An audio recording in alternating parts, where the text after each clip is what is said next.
बोलो नर्मदा मैया की जय जय। मोहनजोदारो पिक्चर यहीं पर शूट हुआ था। जो ऋतिक लड़ता मगर के साथ स्टार्टिंग में जो सीन बताते हैं ना मगरमच्छ वाला, वो इसी जगह का है। সবই মার্বেল পাথরগুলোকে এনে মেশিন দিয়ে কাটিং করে পছন্দ মতো রূপ তাদেরকে দেওয়া হয়।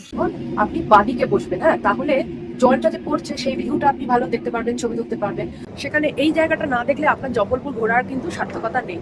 এখানে কেবিন চার্জেস হচ্ছে 870, মানে একটা গোটা রোপওয়ে আপনারা বুক করে যাবেন সেরকম। সাইডে এই এরিয়াটা খুব পাথুরে, মানে আশপাশে এরকম বড় বড় পাথর প্রচুর রয়েছে। ভারতবর্ষের মানচিত্রে একদম মধ্যভাগে অবস্থিত ভারতের দ্বিতীয় বৃহত্তম রাজ্য, the heart of India, Madhya Pradesh. আর রয়েছে মধ্যপ্রদেশের বিউটিফুল সিটি জব্বলপুরে। এই মুহূর্তে সকালে এখন টেম্পারেচার 16 ডিগ্রি, বাট আপনার কিন্তু ঠান্ডা লাগবে না, একটা হালকা জ্যাকেট গায়ে নিলেই কিন্তু হয়ে যাবে। জব্বলপুরে শীতের টাইমে অ্যাকচুয়ালি এখানে সিজন হয় না, এখানকার সিজনটা ওই বর্ষার শুরু, বর্ষার পরে এরকম টাইমে হয়। কি কি দেখা যায় সেটা একটু ঘুরে দেখবো আজকে। তো চলুন জবলপুর স্টেশন থেকে সফরটা শুরু করি। কোথায় কোথায় যাব, কত কি ভাড়া লাগছে, খরচা কত লাগছে, সব কিছু আপনাদের সঙ্গে শেয়ার করব। এই যে এই টাইপের গাড়িগুলো দেখছেন, এগুলোকে আমরা জেনারেলি টোটো বলি, বাট এগুলোই এখানে আর কি অটো টাইপ, ব্যাটারিতে চলে। তো এই গাড়িটার সাথে আজকে কথা বললাম, তো এই গাড়িটা করে এখন যাব। भैया आपका नाम क्या है? संतोष चौधरी। संतोष चौधरी। आप स्टेशन के पास ही रहते हो क्या? जी। अच्छा अच्छा। জবলপুর শহরের রাস্তাঘাট অনেকটা আমাদের কলকাতার মতোই। আধুনিক শহরের যেরকম যা সুযোগ সুবিধা থাকে জবলপুরেও সেই সমস্ত কিছুই রয়েছে। স্মার্ট সিটির তকমাপ্রাপ্ত এই জবলপুরে রয়েছে সেনা ছাউনি, রেলের বিশাল কলোনি এবং সেই সাথে আরও অনেক কিছু। মধ্যপ্রদেশের জুডিশিয়ারি ক্যাপিটাল এই জবলপুর। জবলপুরের রাস্তাঘাট মোটামুটিভাবে পরিষ্কার, আর গাড়ি ঘোড়ার চাপ আমাদের কলকাতা শহরের থেকে খানিকটা কম।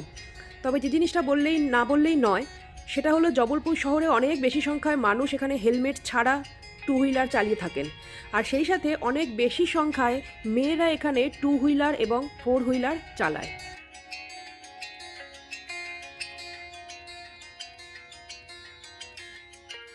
আমরা এসে পৌঁছালাম আমাদের ফার্স্ট পয়েন্ট ব্যালেন্সিং রকে। হিন্দিতে ব্যালেন্সিং রকের কি ব্যাপার সেটা এখানে লেখা রয়েছে।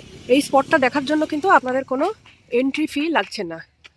চারপাশে এরকম শিলা দেখতে পারবেন, পাহাড়ের প্রস্তরখণ্ড, এবং তার মধ্যেই এরকম দাঁড়িয়ে রয়েছে সুন্দর ব্যালেন্সিং রক, যে দেখে মনে হচ্ছে যেন জাস্ট একটা পয়েন্টের উপর জিনিসটা দাঁড়িয়ে রয়েছে, এবং এই জিনিসটাকে কোনো মানুষ কিন্তু এনে দাঁড় করায়নি।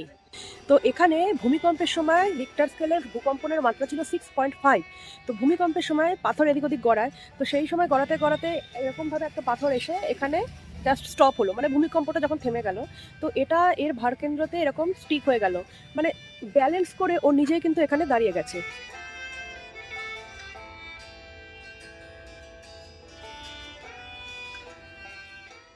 বেরিয়ে নেক্সট যে পয়েন্টটা আপনারা যেতে পারেন সেটা হচ্ছে মদনমোহন ফোর্ট।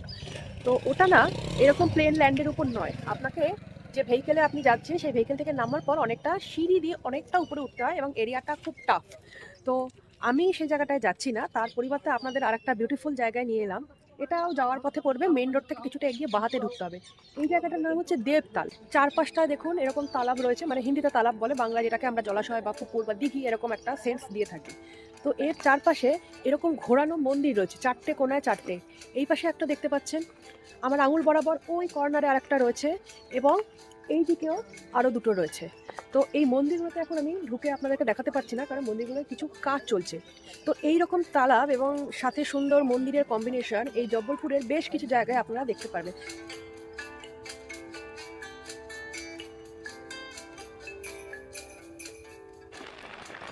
জবলপুর ভ্রমণের মোস্ট অ্যাট্রাকটিভ ট্যুরিস্ট পয়েন্ট যেটা, এবার আমরা চলেছি তার উদ্দেশ্যে। জবলপুর স্টেশন থেকে সেই জায়গার দূরত্ব অলমোস্ট 15 কিলোমিটার মতো। কিছু দূর এগোনোর পর আমরা মেইন রোড ছেড়ে ডান হাতের গলিতে ঢুকলাম। তবে সেই জায়গায় পৌঁছানোর আগেই একটা জায়গায় আপনাকে গাড়ির পার্কিং দিতে হবে। আপনি যে প্রাইভেট ভেহিকেলে যাচ্ছেন সেটার পার্কিং দিতে হবে। তবে আমাকে আলাদা করে পার্কিং দিতে হয়নি, কারণ আমার গাড়ির ফেয়ারের মধ্যেই এই পার্কিংটা ধরা ছিল। লেখা রয়েছে নর্মদা রোপওয়ে, মানে এটা হচ্ছে ভেড়াঘাট যেটাকে বলে, ধোঁয়াধার জলপ্রপাত যেখানে রয়েছে সেই জায়গাটা। রোপওয়ের টাইমিং হচ্ছে সকাল 10:30 থেকে 6টা পর্যন্ত, আর এদের একটা লাঞ্চ টাইম রয়েছে দুপুর 1:30 থেকে 2টো। তো সেই টাইমে রোপওয়েটা বন্ধ থাকবে, বাদ বাকি 10:30 থেকে 6টা পর্যন্ত রোপওয়ে চলে। এখানে বাচ্চাদের ক্ষেত্রেও 145 টাকা, আর অ্যাডাল্টদেরও সেম 145 টাকা আপ ডাউন। এবং সেখানে 3 বছরের নিচে যদি বাচ্চার বয়স হয় তার ক্ষেত্রে কোনো রকম টিকিট লাগবে না।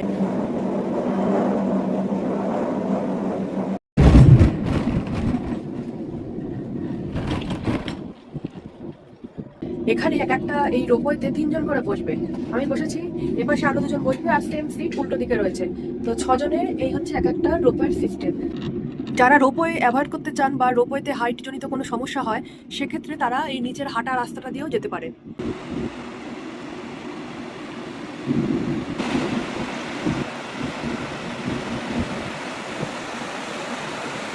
এখন শীতের সময়, তাও জলের ফোর্সটা দেখুন। আর যদি বর্ষার মরশুম হয় তাহলে বুঝতে পারছেন এই জল কি ভয়ানক রূপ নেয়।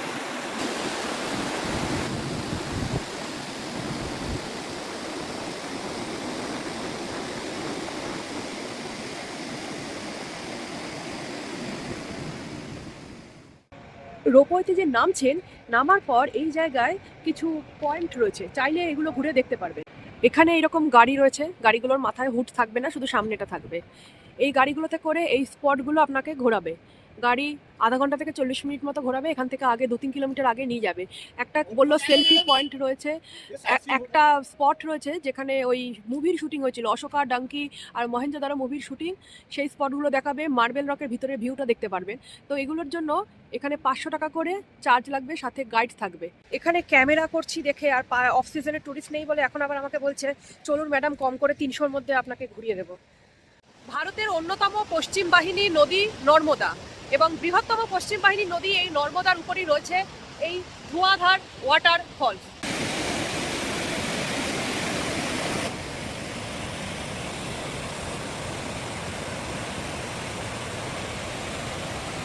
উইন্টারের সময় এইখানে এই যে জলটা পড়ছে, এবং এই জায়গাটায় আমার আঙুল বরাবর, এই জায়গাটা একটু ভালো করে দেখুন, একটা স্মোক মতো তৈরি হচ্ছে।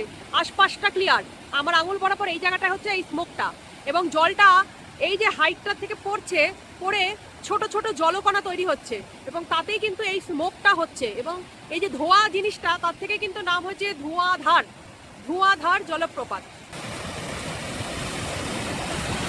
রীতিমতো জলের ফোঁটা ছিটে আসছে, বৃষ্টির মতো, পুরো দেখুন বৃষ্টির মতো জলের ফোঁটা ছিটে আসছে।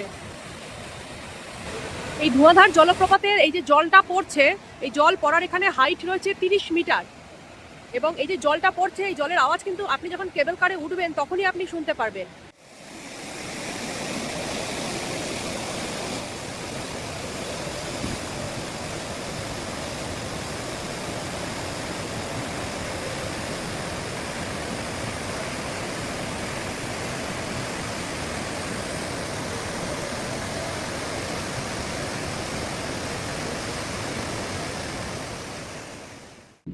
এখন আমরা ফিরতি রোপওয়েতে উঠলাম, এবার বাদিকেই বসেছি। এবার বাদিক থেকে অন্য ভিউটা কি পাওয়া যায় চলুন সেটা দেখাবো।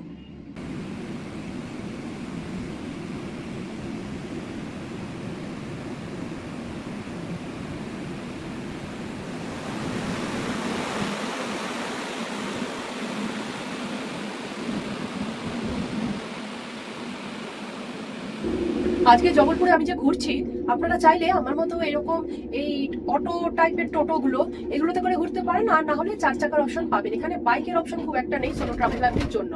তো এই যে অটোগুলো, এই অটোগুলোতে কিন্তু একসাথে অনেক মানুষ ধরে, 6 জন আরামসে, এবং সামনে 2 জন নিয়ে 8 জন মানুষ এক একটা এই টোটো বা অটো এগুলোতে করে মানে ভ্রমণ করতে পারবেন আপনারা। এবং আমাকে এই যে ঘোরাচ্ছে, তো এটার জন্য ওরা আমার থেকে দাম নিয়েছে 1000 টাকা। তো আপনারা যদি মনে করেন এরকম সিস্টেমে ঘুরবেন, অ্যাজ ইউ উইশ। আর যদি মনে করেন আমি যার সাথে ঘুরছি তার সাথেই ঘুরবেন, কারণ যার সাথে ঘুরছি সে খুব মানে হেল্পফুল, কোথায় কিভাবে গেলে আমার কম হাঁটতে হবে, কম পরিশ্রম হবে, সেসব নিয়ে খুব কেয়ারফুল সে। তো সে সবকিছু গাইড করে দেবে আপনাকে। তো তার সাথে ঘুরতে চাইলে তার নাম্বারটা আমি এখানে ভিডিওতে মেনশন করে দিচ্ছি। এখানে স্টোরগুলোয় এরকম প্রচুর দেবদেবীদের মূর্তি, সব মার্বেল পাথর দিয়ে তৈরি। এখানে এরকম আপনারা দেখতে পারবেন, এরকম প্রচুর স্টোর রয়েছে। তার মধ্যে একটা জায়গা আপনাদের দেখাচ্ছি, দেখুন এগুলো কেমন অবহেলায় স্টোর রুমে পড়ে রয়েছে, মানে এগুলো এদের কাছে খেলনার মতো। ওইখান থেকে দেখুন রোপওয়েগুলো যাচ্ছে। তো রোপওয়েতে গিয়ে এর আগে আমি আপনাদের ওই পার থেকে ভিউটা দেখালাম, এইবারে আমি হাঁটা পথে এই পারে চলে এসেছি। এই পার থেকেও ভিউটা আপনারা দেখতে পারবেন, অনেকটা ভালো, এখানে জলের অনেকটা কাছে, এবং মোটামুটি এতটা পর্যন্ত জল যেখানে পড়ছে, তারপর মোটামুটি এতটা পর্যন্ত জায়গায় উপরে পুরো মানে ধোয়ার মতো উঠছে জলের থেকে।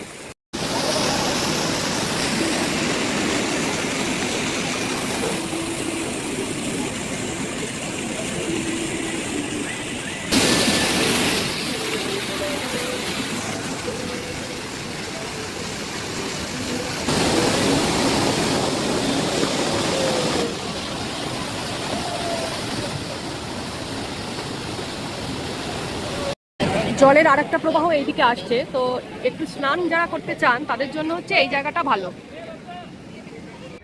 এখানে ওই বোটিং যে জায়গাটা হয় নর্মদাতে, এই মার্বেল রকের মধ্যে দিয়ে, এটা হচ্ছে সেই বোটিং স্পট। নিচে এরকম বোটিং গ্রাউন্ড রয়েছে, এখানে বোটগুলো কিছু মেরামতির কাজও হয়। এই জায়গা থেকে বোটিংয়ে যেতে হবে আপনাদেরকে, পঞ্চবটি ঘাট এটা নর্মদার তীরে। এখানে যাওয়ার জন্য এইখানে লিফট ফেসিলিটি করা রয়েছে, 50 টাকা প্রতি ব্যক্তি হিসাবে লিফটের খরচা। আর লিফট এখানে মানে গ্রাউন্ড, তারপর ফার্স্ট, তারপর সেকেন্ড, মানে মোটামুটি 3 তলা সমান হাইট। এটা যদি আপনারা পায়ে হেঁটে উঠতে চান। 11:50 আমাদের বোট স্টার্ট হলো এই বোটিং পয়েন্ট থেকে। আর এই যে রকগুলো দেখছেন, এগুলো আমরা এখন উইন্টারে বোটিংটা করছি বলে এই রকগুলোর ভিজিবিলিটি রয়েছে, কিন্তু বর্ষার সিজনে এই রকগুলো কিছুই দেখা যায় না, এবং টোটালি এর উপর দিয়ে নাকি জলটা মানে ফ্লো হয়, এতটাই জল বেড়ে যায় হাইটে। এখানে যে সারা বছর আপনারা এই বোটিংয়ের ফেসিলিটি পাবেন এমন কিন্তু নয়, বছরে 12 মাসের মধ্যে 8 মাস এখানে বোটিং চালু থাকে।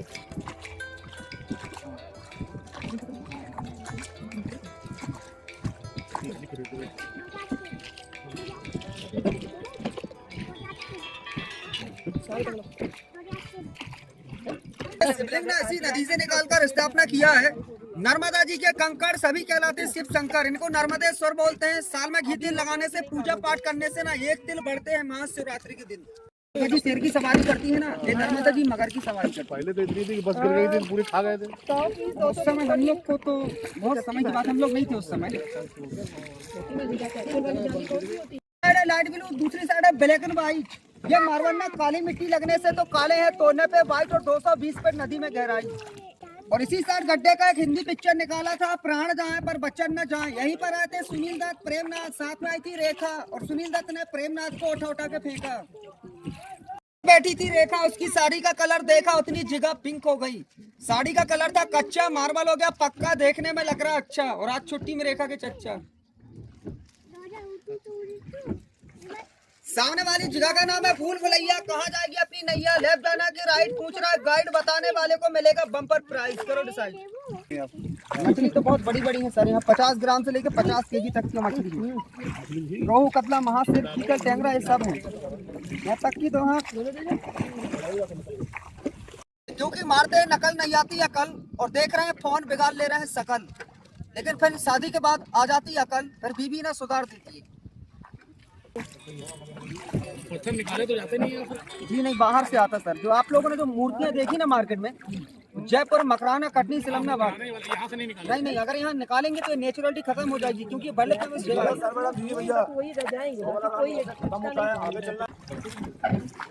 ये देखिए साइड मार्बल में छेद लगा लो सभी लोग, भेद कैसे होगा इतने सारे मार्बल में छेद ही छेद। ये ना पानी की मार से ना जो कच्चा वाला जो 100 टन होता है वो निकल गया, इसलिए गड्ढे हो गए हैं। क्योंकि जब वर्षा काले आती ना बाढ़, तो भर के चलते पहाड़ बंद कर देते नौका बिहार, इसलिए 4 महीना बोटिंग बंद रहता है।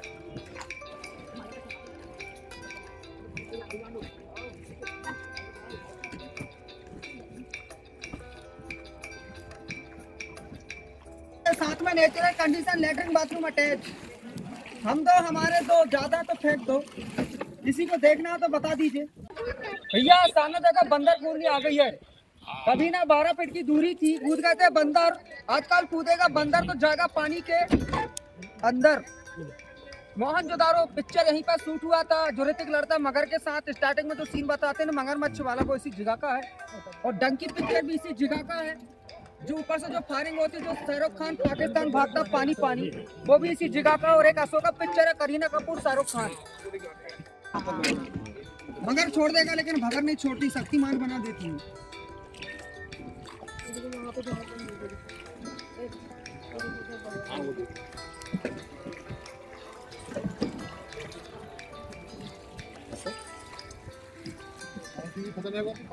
जी देखिए, इसी जगह पर ना भारत का नक्शा बनता है, इंडिया का मैप। ये पानी, ये पहाड़, यहाँ ऊपर से लिया था, ड्रोन कैमरे से लिया गया शॉट था। ये भारत का नक्शा बनता है इसी जगह पर। कुछ लोग धोखे से गिर जाते हैं, और कुछ लोग ना सेल्फी के चक्कर में थोड़ा पीछे डायरेक्ट नीचे, डबल सेल्फी। कपूर चलता बोलता मेरा नाम राजू घराना है, नाम बहती गंगा जहाँ मेरा धाम। कितना झूठ बोलता, गंगा बहती इलाहाबाद में, गाना गाता भीड़ा घाट।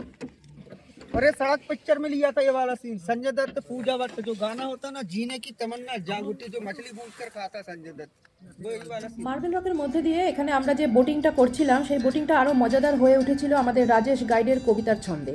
এখানে বোটিংয়ের 2-3 রকম সিস্টেম আছে। এই বোটগুলোতে মোটামুটি 12 থেকে 16 জন মতো করে প্যাসেঞ্জার নেওয়া হয়।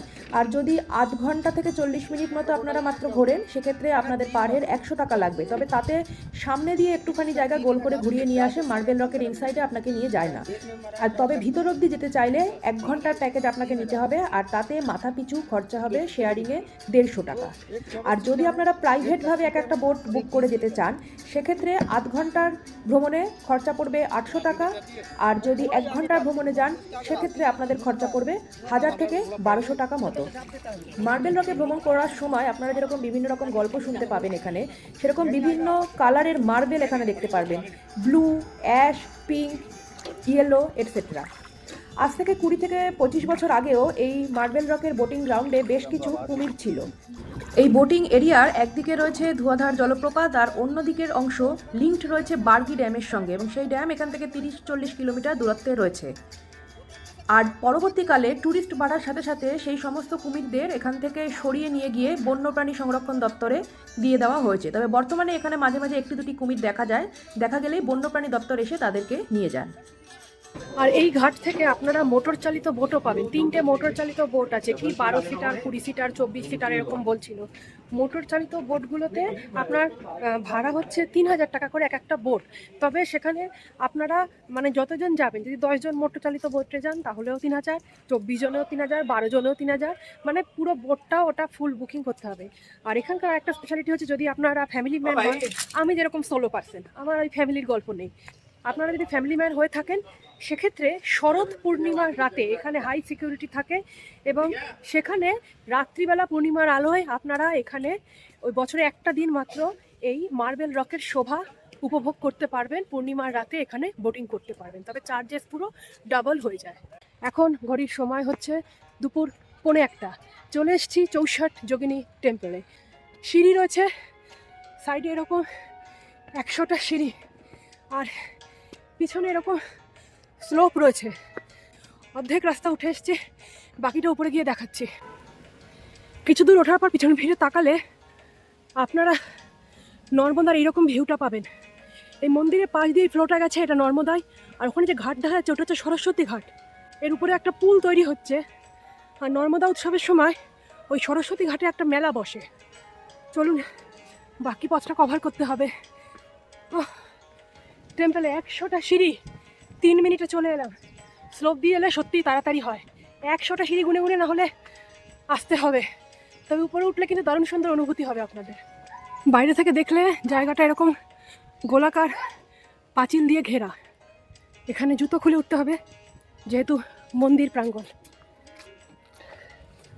ভিতরে প্রবেশ করছি চৌষট যোগিনী টেম্পলের। সেন্টারে এরকম শিব পার্বতীর মন্দির রয়েছে এখানে।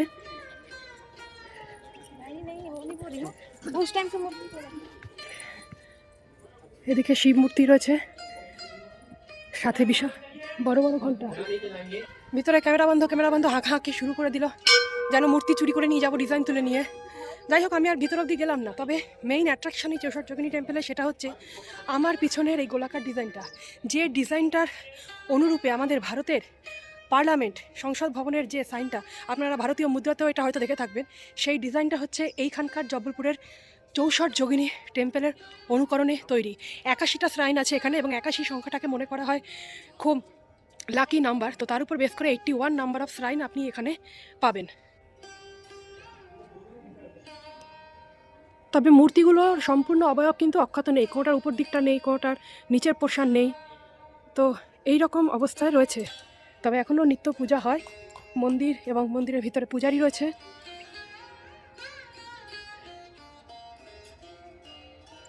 আর এই যে চৌষট যোগিনী টেম্পল আমরা দেখলাম, এটা জব্বলপুর সার্কেলের আন্ডারে এসআই এর প্রোটেক্টেড মনুমেন্ট। আমার পিছনে উপরে চৌষট যোগিনী টেম্পলের সিঁড়ি দেখতে পাচ্ছেন, আর আমার নিচে নামতে আর একটা স্টেপ বাকি। জবলপুরের এই ফেমাস ট্যুরিস্ট পয়েন্টগুলো আমার ঘুরে দেখতে সেদিন 5 ঘন্টা মতো সময় লেগেছিল, তবে সাথে বয়স্ক মানুষ বা ছোট বাচ্চারা থাকলে আরও কিছুটা সময় বেশিও লাগতে পারে। আর রাস্তায় যেতে দেখছিলাম যে বিয়ের আসর রয়েছে সেখানে, এবং মধ্যপ্রদেশের জবলপুরের বিয়েটা ঠিক আমাদের বাঙালি বিয়ের মতো নয়, এখানে দুপুরবেলায় বিয়েটা হয়। তবে জবলপুরের এই ট্যুরিস্ট পয়েন্টগুলো ঘুরতে কোথাও কোনো আপনাদের এন্ট্রি ফি দিতে হবে না, শুধুমাত্র রোপওয়েতে জার্নি করলে রোপওয়ের চার্জটা আপনাকে দিতে হবে। আর এর সাথে যদি আপনারা মদনমোহন ফোর্টটা যান, তাহলে সেই ফোর্টে যাওয়ার জন্য হয়তো আরও অতিরিক্ত 1 ঘন্টা সময় আপনাদের লাগতে পারে। এখন বিকাল 5:10 আমি চলে এসেছি নর্মদার তীরে।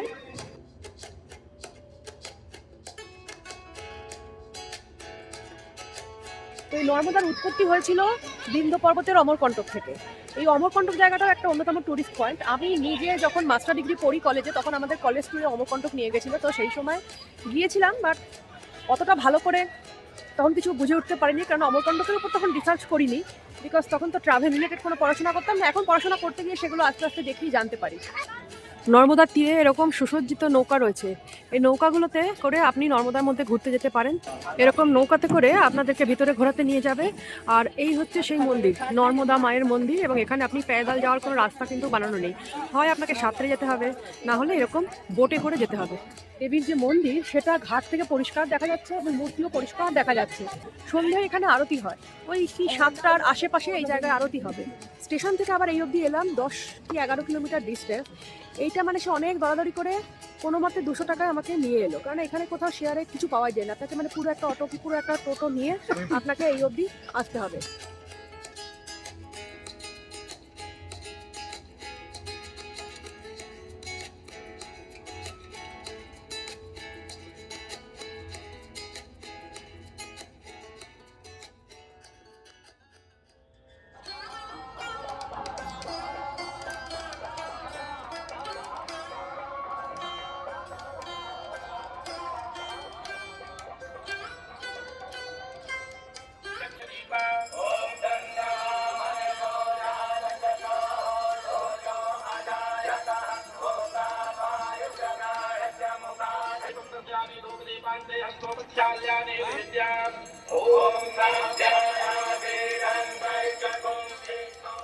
জব্বলপুরের এই নর্মদা তীরের গৌরীঘাটে এই আরতি প্রতিদিন সন্ধ্যায় অনুষ্ঠিত হয়।